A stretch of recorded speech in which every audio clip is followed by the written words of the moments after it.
Ladies and gentlemen, welcome on board to another wonderful episode of Friday Night Live with your host, yours truly, Sean Floyd. It is a pleasure to be with you on another Friday.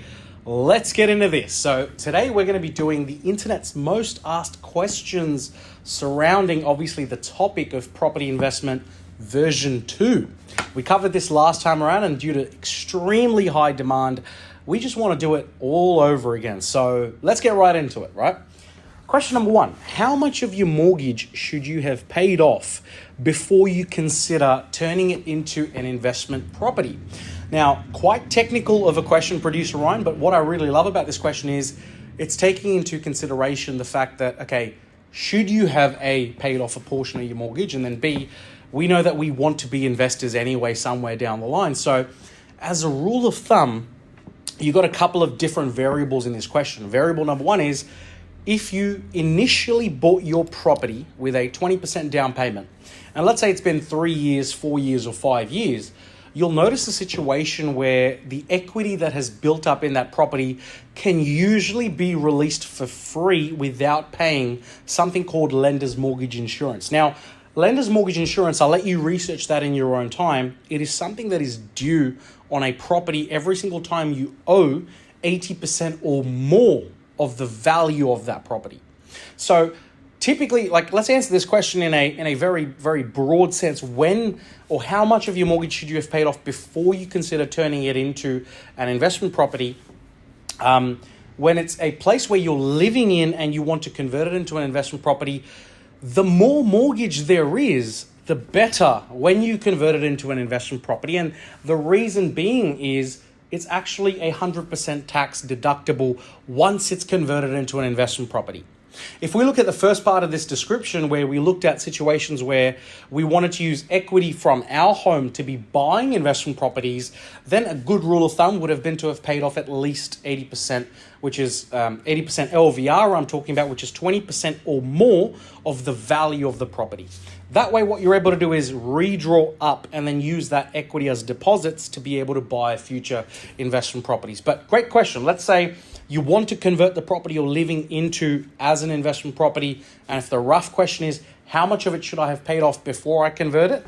If your goal is to be cash flow neutral once you move out of the property, then you have to do your numbers based on the current interest rate, based on the rent you're receiving, and based on the tax deductions that you receive. How much do I need to pay off to be able to have it neutral?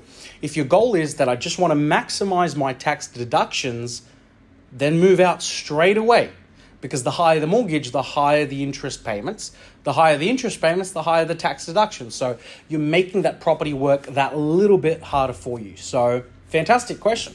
Let's get into the next one. So commonly asked questions, version 2, question 2, what type of investment property should I buy first? One that's strong in capital growth or one that's strong in rental returns? Probably one of the most commonly asked questions we get just on a daily basis, producer Ryan. But what I've noticed is capital growth versus rental returns first. What we have is an overarching blueprint that has worked well for a lot of investors, not only entering the property market, but also exiting the property market. Now, the old adage applies here, which is, where do you get the best capital growth? It's from the time in the market, not timing the market. So if your whole goal is to figure out where to get the best property for capital growth, we actually go through a quite extensive macro structure framework to pinpoint locations. Within certain suburbs, we have a massive micro structure to pinpoint which suburbs are actually giving us good growth ingredients, such as high owner-occupier ratios, low rental vacancies, a high weekly family income compared to the state average, and so forth, so on. So there's a lot of metrics you can look at when you're trying to capture a property for capital growth. When you're looking for rental return, there's only one metric that should apply to you. Can you take a guess what that metric is? It's your gross rental yield. Now, which property should you be buying first? If you want to stick with tradition that has worked the best, definitely go for a capital growth property first. something that's going to maximize your tax benefits, maximize your equity gain in order to build a more successful portfolio in the front end. So that way, in the exit of your portfolio, you're living off higher rental yield, cash flow positive property. I hope that makes sense to you at home. If you want a little bit more clarity on it, obviously we're happy to have a virtual coffee with you. Jump on our site, download a quick form or download one of our ebooks, and we'd be, more than happy to explain it in a lot of detail. But this blueprint has worked really well for investors, not only entering the property market, but also successfully exiting the property market as well. Now, great question. I love that one actually. So let's look at the next one from the most commonly asked list. What are the common mistakes I need to know before buying off the plan investment properties? Ooh, I don't know, producer, if we should put in a Jaws style, mystery theme in there for that question, but excellent question. Now, I might rephrase the question just so that it's a bit more comfortable for the buyers here that are tuning in and listening. The question specifically states, what are the common mistakes I need to know before buying off the plan? I'm going to take this as an assumption that the question is surrounding the risks you need to be aware of and the commonly made mistakes that you make before you enter into said off the plan contracts. Now let's look at it on face value. What are the general risks? Risks number one is, if you're buying off the plan, there's a time horizon where your property is not ready to settle, which means you cannot get your finances formally approved to settle the property right now. You can always get a pre-approval, but pre-approvals are always subject to conditions that are based on, whatever a bank will give you before a formal approval. So let's say if you cannot get a formal approval right now, what if your property is scheduled to register or settle or complete in 6 months' time? But you don't know whether you're going to have a job 6 months from now. Should you be taking that risk?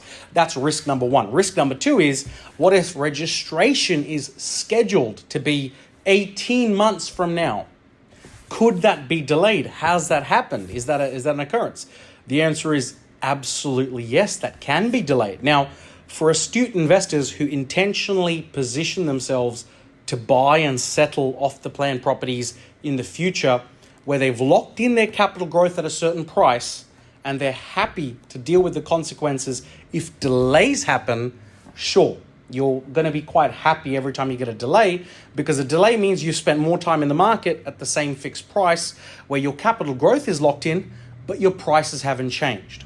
Now, what happens with certain vendors when this is done, where price fixes and price changes might happen? Where price changes might happen, you're leaving yourself open to risks where, if let's say registration gets delayed beyond a certain point of time, you could be liable to be paying more for your property than you originally planned. Now, we've seen this example happen hundreds of times in the past. There's something in the investment property industry also known as, fixed price contracts versus adaptive contracts. A lot of builders in the last 12 to 18 months have actually gone bankrupt because they could not honor their fixed price contracts. How do you as an investor stay on top of this? Well, think of something like an adaptive contract, which means that your pricing won't change if your registration happens within 12 months of today. And if registration gets delayed beyond a builder's control after 12 months from now, you actually get hit with what's called fixed cap price increases. Now, is that a better way to go about things than a traditional fixed price contract where you're leaving yourself liable to possibly having builders collapse on you and not deliver any said project whatsoever? We'll leave that up for debate. But if you want to work with the professionals, yes, there are plenty of risks when buying off the plan properties, and there are also plenty of ways to make sure that you can keep yourself safe. But I really like that question. That was quite good. A lot of people need to understand those risks, I reckon, for sure. Now, let's go to another really interesting question. How can I minimize vacancies and maximize my rental income from my investment property? Okay, so there's almost two things here that we want, right? We want to minimize vacancies and we want to maximize rental income from investment property. This question is such a good question. Thanks Joey S for sending that in as well.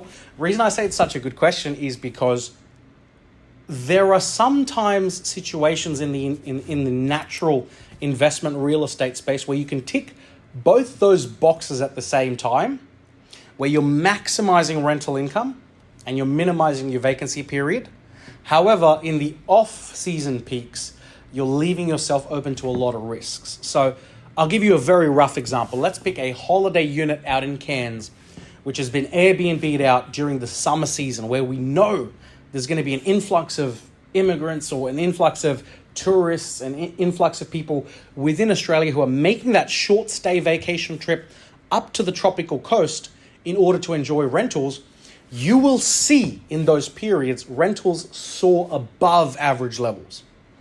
Now, what you have the risk of having is that in the off-season peaks, let's say in winters, where people don't typically visit tropical climates, that could go completely the other way. So to answer this question, how can I maximize both is, you could own one of those holiday styles of properties during a holiday period, but which investor in their right mind is going to be paying stamp duty to buy and sell in a winter season and a holiday season every single year? Producer Ryan, I don't know if you and I know people like that, but I've actually got clients on my book that have properties in those, cyclical zones. So staying away from cyclical zones, how do you minimize vacancies is quite simple. You look at a metric in investment real estate called the vacancy rate or vacancy period within certain suburbs. Now, when we understand the vacancy rate of certain suburbs, a typical rule of thumb benchmark to be buying properties is where it'll be rented out year in, year out is, within 1 hour's drive to a capital city, something that's a good freestanding asset, which is in demand for a lot of people, where there's not too many renters compared to owner-occupiers in that suburb. If you match those properties with the right rental vacancy period, which is 2% or below, you will maximize your chances of not having any vacancy periods at all. That's during the whole year. Year in, year out, you don't ever have to have a time where your property is vacant. Now, on the other side of the coin, how do you do that and maximize the rent that you're achieving from those properties? That depends on the inner micro demographics of that suburb. What are the inner micro demographics of the suburb that matter? Well, it's your owner-occupier versus renter ratio. Because sometimes people have this misconception that if a suburb's full of renters, it'll be easy for me to get my property rented. It can be quite the opposite, because it might mean that you have more competition for rent. You're offering less rent to the marketplace so that you find a tenant. Typically, more owner-driven suburbs that have better capital growth mean that there's less competition for the tenant market, which means you're easily able to get, properties through the door. Few other statistics like a healthy weekly income compared to the state average could also help you out. But a completely double-sorted question there, and I really, really appreciate it. That was a fantastic question to sort of digress and try and break down a little bit over here. But I really enjoyed that. That was a great question. So let's go ahead and move on to the next one for this afternoon. What are the advantages and disadvantages of cash flow positive properties versus negative gearing styled properties? I think, Producer Ryan, it always comes down to what we say on topics like this, where our typical response is the right response is it depends on your strategy. And why I say it depends on your strategy is, let's say you are officially, to sum it up really quickly, there's 3 major phases of your portfolio. There's the acquisitions phase in the beginning, which can run from 5 to 7 years. And then you're following that with a consolidation phase, followed by your exit, where you're eventually reaching financial freedom according to your metrics or your nest egg analysis. Now, based on these 3 phases, typically what has worked well for most investors entering and exiting the property market is a different style and type of property at a different phase of their portfolio. So what I mean to say is capital growth in the beginning has typically worked well in order to beef up equity and gains so that eventually in your consolidation, you are going towards cash flow positive properties that are now debt-free, paying you an income for your retirement. Now, what are the advantages and disadvantages of each? Sure, let's get into it. Disadvantage of a negatively geared property is that it's going to cost you out of your pocket. And why I say it's going to cost you out of your pocket is Can negative gearing properties be cash flow positive? Trivia, boom, boom, boom. I'll let producer put the horns and the music in the background. Can they be cash flow positive? The answer is yes. In this current interest rate environment that we have right now, more often than not, they're not positive. They're actually quite negative out of the pocket. So negative gearing has nothing to do with negative cash flow. Negative gearing simply means that you are using tax benefits to plug the gap in, which is the income and expenses gap of said property. So what it disadvantages is that it's typically going to cost you to own a growth-focused negative gearing property. What are the positives is typically negative gearing properties have a better growth projection than purely cash flow positive properties. Now, this is going to get a little bit technical, and I don't want to spook you all out on your Friday afternoon, but stuff that has proven itself year in, year out is Australia has a rough rule of 12% when it comes to property, which is 12% return in the whole year. That return is split into two arms, capital growth and rental yield. And what people say is, well, Sean, can't they be perfectly balanced with 6% growth, 6% yield? The answer is no. Typically, in Australia, properties lean one way or the other. They lean towards being more growth focused, or they lean towards being more cash flow focused. Which one are we picking now? So let's dissect the cash flow positive ones. Which ones give us typically high cash flow? Things like dual occupancies, houses with a granny flat, really old apartments, boutique apartments. Now, why don't they grow as well as the other ones? Because who's buying these? Investors are buying these for their yields, which is their cash on cash gross rental yield return. So what are the drawbacks and setbacks? Is sure, something might be cash flow positive by $100 a week. Now, let's say you're a successful individual, you're earning above the 180,000 threshold a year. That means if your property is earning you a positive $100 a week, how much of that are you really keeping per year? About half, which means what, $2,500 a year? Let's take that to 10 years. What is that, $25,000 in 10 years? Do you feel rich? I don't think $25,000 in 10 years would even buy us a low-range model Toyota Yaris at that point, right? This is just being honest. So there are pros and cons of both. What are the advantages? Obviously, the advantages of the positive cash flow one is that it's not costing you out of your pocket to own them. Where you actually become successful is applying the right property type at the right timing based on which phase you are in your portfolio. That's what's proven to have worked, and I can't argue with the real estate gods who have proven it year in, year out. So that's my verdict. But more on that topic later. I can go for years and years on that topic, so I don't want to keep you all right now for this. But let's move on to the next question, thanks to our lovely viewers. How do I perform due diligence on an investment property? Great question.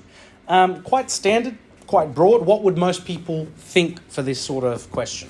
Most people would assume for a question like this, I'll perform due diligence by making sure it's fit to do the job, which is it's fit to house a family, to rent it out. Does that mean that my pest and building is done now? I don't need to worry about anything else? Oh, we can spend years and years thinking about the framework that matters, but let's cover the initial touch points. What are the macro framework factors that work? Is the property in an affordable suburb?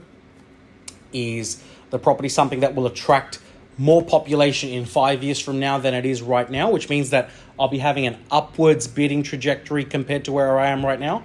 That way I'm forcing a bit of capital growth into that property, or I'm hoping for there to be a bit of capital growth in that property. Is there infrastructure and investments in and around the corner that are going to help me out with that property? Is the employability services close to that property going to be strong, such as your healthcare sectors, your education sectors?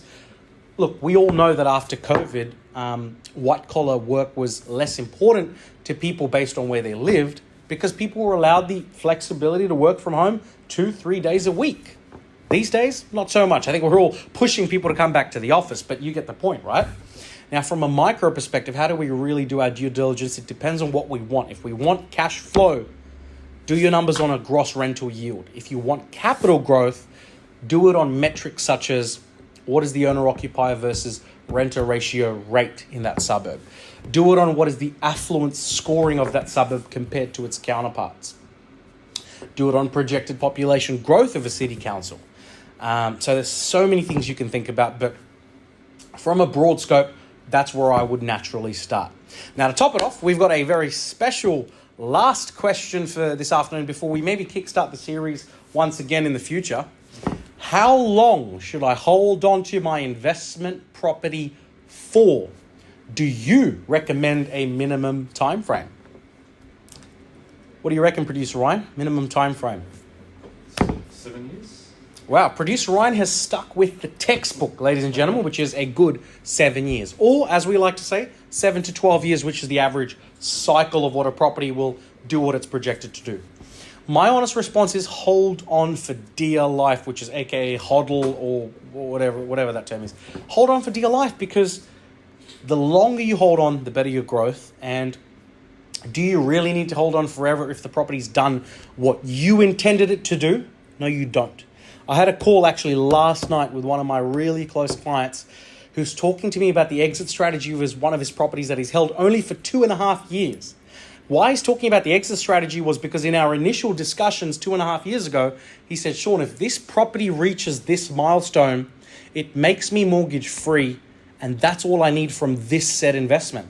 He's actually actioning that right now. So the answer is it's subjective based on what your strategy is, but from a rule of thumb perspective, the longer you hold on, the better if you own capital growth styles of properties.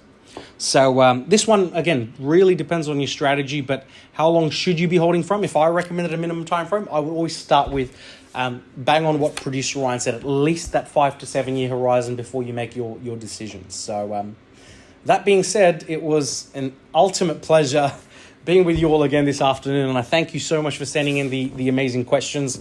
That's Friday Night Live for us at JR Prosperity. I wish you a beautiful, fantastic, and blessed week ahead. God bless.